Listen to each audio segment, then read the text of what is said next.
What the happened in that throw versus T1? That was diabolical. Tell us what the happened, please. Welcome everyone to another season, another episode of Timeout, where we don't get to hear from the players, but actually the coaches behind the scenes and the maybe brains of the teams, we could so say. Please come down and join us. But before we get started, Six Fingers, hello. Hello. You're here, but you're not here. Where are you? I'm in Indonesia right now. Well, I'm glad we can still have you here digitally, right? Robo Six Fingers here joining us. All right, well, now that we've all gathered here, this should be fun because I just had a discussion with the Korean and Japanese team coaches, and there were some interesting discussions, some interesting answers, and I'd love to hear what your thoughts are. Obviously, Masters Bangkok just happened. T1 takes the victory, Pacific back at the top of the leaderboard. And I just want to hear kind of your thoughts, watching that game, or do you think now, all right, Pacific really truly is the best region in the world? They had arguably the most experienced players, right? And Stax is pretty much, I'm pretty sure, the most experienced player. You have Meteor. I mean, you have guys that have tenure, that know what it's like to play on that stage against guys that just don't. Specific teams are showing up, and it's not only those two. I think the competition's tight. I think there's different teams that could qualify, yeah. Meow, I want to ask you, just obviously a slow start for Team Secret, but how do you reflect on the team's performance? We played very poorly. Like, we tried to change a lot from what they played last year, right? And I guess that actually was the poison for us. Since we didn't have too much time, I shouldn't have changed the team like completely, right? So for this stage one, I think I'm very confident. Can you give us a hint on any changes you've made? Roles, okay. Okay. Six Fingers, we'd like to hear your thoughts as well, because obviously I think there was a lot of discussion around Boom Esports coming in and can they do well, can they hang with the best? And I think you guys surprised a lot of people with the performance. Obviously, I'm sure you would have loved to do more, but how do you reflect on Boom's performance at kickoff? Can actually my team competing with the Pacific teams, like especially the franchise one, because last time we only played in the tier 2, right? And turns out they played quite well. We just need to fix some of our mistakes. I feel like we still can compete here, and then I hope the best for the stage 1 for my team as well. For the other coaches here, were you surprised at Boom's performance, or? Not surprising both ways. Both ways. How they were winning and how they were throwing. How they were winning and how they were throwing. Okay. Let's get into the first piece here of Timeout. Now, this is continuing on from last year, but we've got little O and X panels here. If you lift, it's the second one under the Timeout panel. So I'm going to throw a bunch of statements at you, and if you agree, you hold up the circle, and if you disagree, you hold up the X. First up, teams now need a full coaching staff in order to win. 1, 2, 3. So we all agree except for... What? Whoa, hold on. It's hard. It's a really hard one because I was in the same boat. I needed to add someone. I felt like I couldn't do it alone. I think you can win just with one coach. It's not it's impossible to do. Yes. So That's true. Both ways. That's true. There's teams that can win with barely having a coach. Depends how much responsibility True. your IGL has. It's possible. It's easier It's with not. that. You are not likely to be successful if that were the case, but anyone can hit lightning in a bottle. Yeah. Winning an international tournament means that you can come back and beat your region easily. All right, everybody disagrees. All right, well, Six Fingers, you were very quick to put up your X. Why do you disagree with that statement? Doesn't mean if you win something and then go back to your region, it's gonna be easier. I don't think so. Especially in the Pacific, because in the Pacific, we have so many teams that have different play style. Koreans have the structured one, right? And then we have PRX with the one W gaming one, right? Always PRX. I knew it was coming. Always PRX. We have structure, and then we have paper. I think it just raises the level, Just because you play them every day, right? Like in scrims and stuff, yeah, we can do it too. We have more time to practice than them now, right? We're watching them, we know how they're playing already. Yeah. While they don't know what we're doing now, right? Yeah. So I think that has a big part also. And now new agents. Yeah. They didn't New really agents. nerf Tejo. We'll talk more about that. Good scrims means that the result will be replicated in a match. It's like a halfway. Yeah, I'm like a half actually. This The way it was phrased is it's like- no. Yeah. Yeah, The spirit of what you're saying It's half. it's like half for me also yeah, actually. no. Cannot simulate Yes, the nerves, I and you agree. cannot simulate the lights, and you cannot simulate the crowd. How much are you learning from the VOD? Oh, fair. A lot less than if you That's get true. It's smashed. better to lose actually. Yeah, a lot yeah, than lose learn. your peak at least. But also you don't want to lose all the time. We can learn a lot when we're losing, right? Like where we're struggling and like what's causing this loss streak for us. Definitely can have a big effect for us in the tournament I too. have a counter to that one, right? If Yeah. let's say you're going through a little bit of a streak, right? Yeah. And let's make it a little bit more specific. Okay. Let's say it's kind of like similar map, right? The same map. Okay, sure. And now you're losing. That means your VOD review is not effective, right?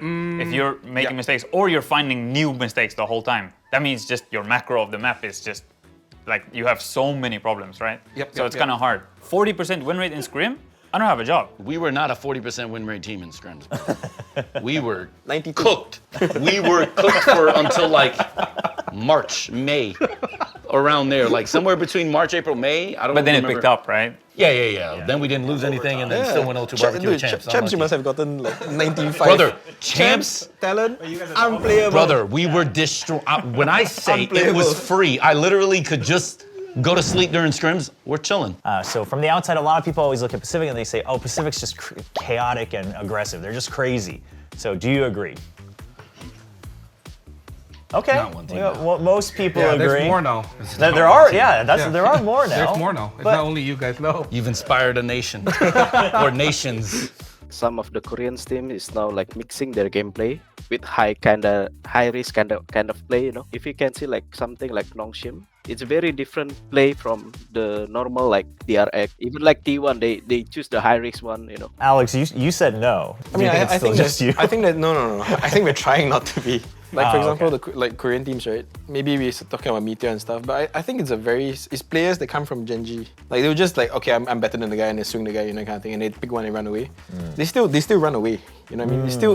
It's still within reason. You know, you know where they are. They are very much more aggressive. Same for T1. I think Meteor taught them how to play. Like it's a bit different now. I see them like using movement a lot more. Okay, so for our next segment, we actually collected a bunch of questions from you guys, the fans of VCT Pacific, ahead of time. And I'm sure it's all for Alex. so before we continue, this season we've prepared little timeout cards for all of you. So you'll each get one.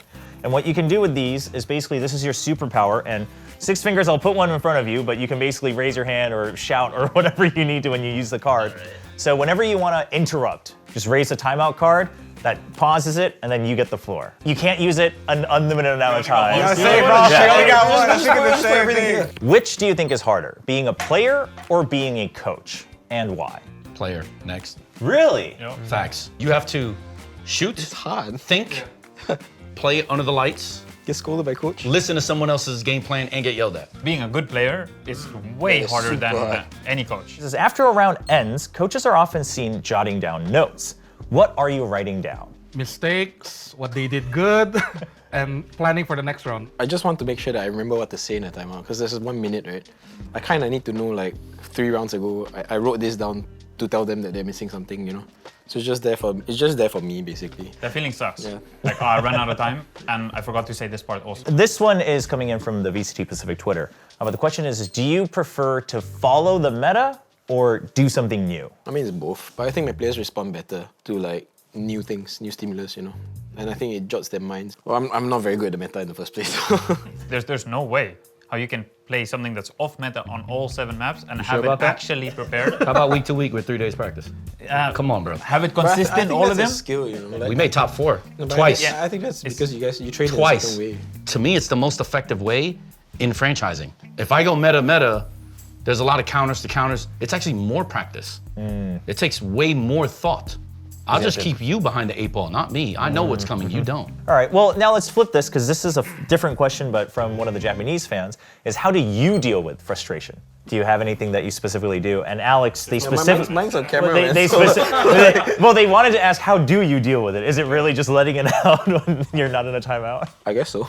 I never really thought about it. I mean, after a match is done, you know. I try to tell them, I try to be as calm as I can. Like, the result is finished, you know what I mean? Well, yeah, they're already stressed to like hear. They don't need that. Right. So, like, Okay. You get a bad rep for that one as well. Like, you always get caught. Like, there's no way you go like this and the camera's gonna be on you. for sure. It's just- They're I don't waiting, know. they're like, please. There's one replay operator that's just recording Alex. Like, We have to be calm and we have to provide solutions, Because if not, then everything is cooked at that point. Because you're like the beacon of hope that they have left when you call when you you're hit the that final button. line, yeah. Who do you think is the most perfect IGL right now in the game? And let's say within Pacific. To be honest, I like the way Munchkin call. Playing kind of default slow. It's not like very in a hurry to make some decisions. Like he played based on like the info first. Stacks. I do know that he's the one who's arranging the team. Like when they're playing, he's the one who's calling everything. He's the one who wants them to play, right? I think that's very, very good for an IGL to do. I'm not sure because we don't know him very well, but I think Francis is actually underrated. Notion Red I Force. think he's actually very good. That guy is good. Yeah, you know firsthand. I'm just gonna be the homer and be like, I think You gotta say Cruz, Cruz, right? he's the best IGL in the Pacific. It's Yeah? just, it's not even close. Sure, you can talk about the aim and all that stuff, but like, guys, it's just free. Like, it just is what it is, man. Sure. Oh, all right, timeout. I'll counter you. Our new IGL. Okay. Maybe. Okay, how much can you But share? I haven't seen it. Nothing. I don't know. Nothing. That's where my No. timeout ends. Oh, no. Fair. Okay, Fair. but- No, while you were saying your own player, right? I was like thinking, oh, why didn't we say our own player? Well, he doesn't have one. He's lost. So, what frustrates you the most as a coach when giving feedback? The thing that frustrates me most about timeouts is basically what Frost pointed out. It's like you tell them what to do, you know it's gonna work, and they do the exact opposite. And then you time out again, like Okay, and for our very last question, Alex, you don't have to answer this one. One of the fans is curious, have you ever been envious of Alex's star power? Like his branding, his popularity. Has anybody ever told you you have star power though? no, I don't even. I don't tweet. I don't use Instagram. That is the funniest thing because I was at the Champions Fan Fest last year. And there was a giant line for Alex's fan session for like signatures. Crazy. But I was beside Jen though, so it might have been. You say that, but it was very clear that they were all there for Alex and not Jen, which is crazy to think about. For our last segment, I'm gonna go through and ask some questions, and you guys are gonna take your little timeout card here, and then you'll use that to point at who you think this is applicable to. So let's talk about the biggest news first. Who do you think will bring out Waylay first? On three. 1, 2, 3. Ooh, okay, we got a little mix and match here. You think you're going to? You voted for yourself, Frost. Meaning they're gonna use it. Yeah, so can we just assume we're gonna see it just day one? Your very first match? PRX. Yeah, you voted for PRX. gonna I do think it. we know why, but Yeah, they always do something different, right? I think they just have the players for it now. Well, and she's Thai. Yeah, so you have to use. If I can't, guys, it was easy. It was an easy layup, guys. obviously some other changes came through in this patch as well. One of the other big ones is Teho. Teho's now been, we'll say nerfed, right? Especially the salvos now no longer being able to kill Killjoy's lockdown. So on the count of 3, I want you to point to the coach you think is happiest that the salvos can no longer destroy a lockdown single-handedly. Oh, okay. Or just We're just following. He should have been nerfed. This is egregious. Egregious. But hey, what are you gonna do, bro? The Teho crutch was so real. Unbelievable, bro. 60% pick rate? His first tournament ever? Usually they all climb. yeah, because into people have to a slight buff, learn. learning curve, slight buff, and then you get Harbor at the end. But that wasn't it for agent changes this patch. There was another agent that received some big changes. That's going to be the ISO. So on this one, I want you to point to the coach that you think is happiest about ISO's changes. Your ISO player's gone. Do you think? He has a new one. Oh, I got the best ISO player in the world. What are you talking about? Hell nah, right here, right here. Give me all of them. Everybody's voting for talent. Give me all of them. Hell no, I got Primi. I don't care.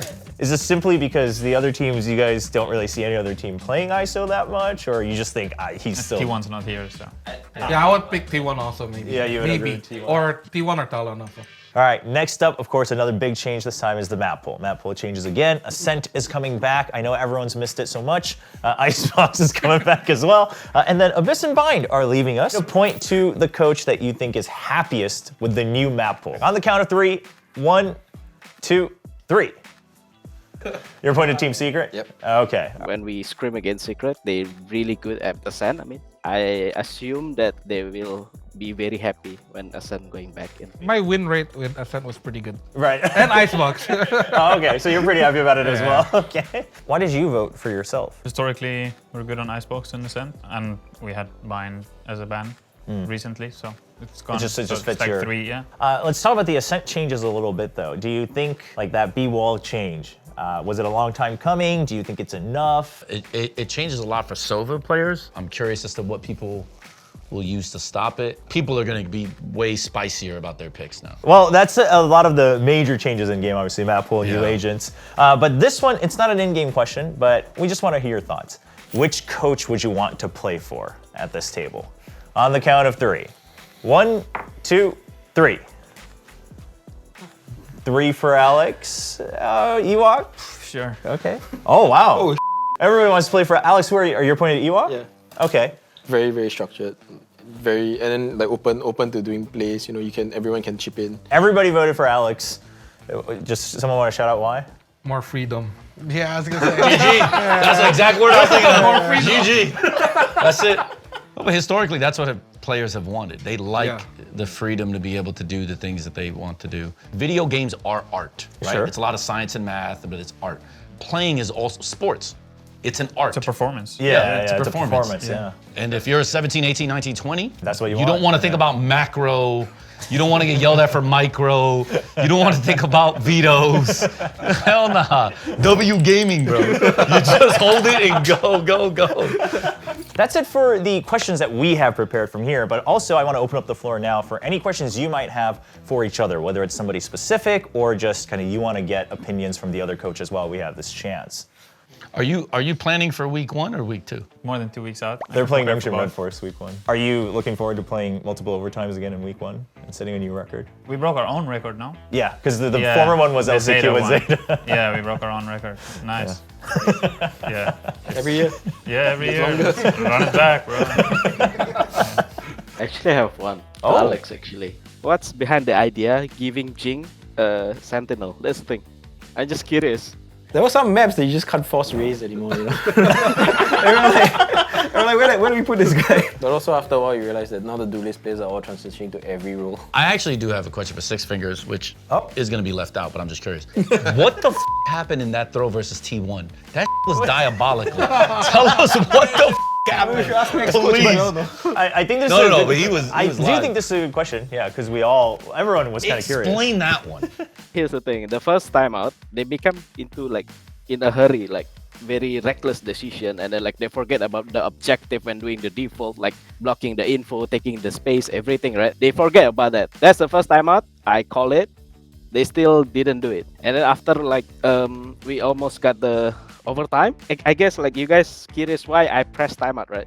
It's because like the players asked for it. I don't know why. What happened? Like if I remember, like they want to talk about something, That and is- then during Oh, I that remember timeout, that, I just like, okay, guys, just do your idea, just have fun, you know. That's all. That's going to be it for all the kind of questions and discussions we have prepared today. But before we say goodbye, I just want to give everyone a chance just to kind of share your thoughts about the content today, and also obviously any shout outs to the fans that are watching, getting ready for stage 1, and what your kind of goals and aspirations are for stage 1. Let's start with Six Fingers. For the fans, I can say keep watch and support the Pacific scene. Yeah, just thanks for the opportunity. It's always fun kind of to do these things. Same as everyone else. Thanks for watching this content, you know. I usually enjoy myself a lot when I meet all the coaches. I think it's nice to hang out with people my age group. Thank you to everyone involved, fans, Thailand. I hope that Pacific wins this year, champs. I hope we are the one. If not, I hope we actually take it home because I'm tired of it going to NA or EU. Thank you to TS fans. Without them, we wouldn't be here right now. For all the fans, thanks so much for watching. We hope you enjoyed this season of Timeout as well, and catch all the matches from not just these teams, but all 12 teams this year in VCT Pacific. And we'll see you in the live matches.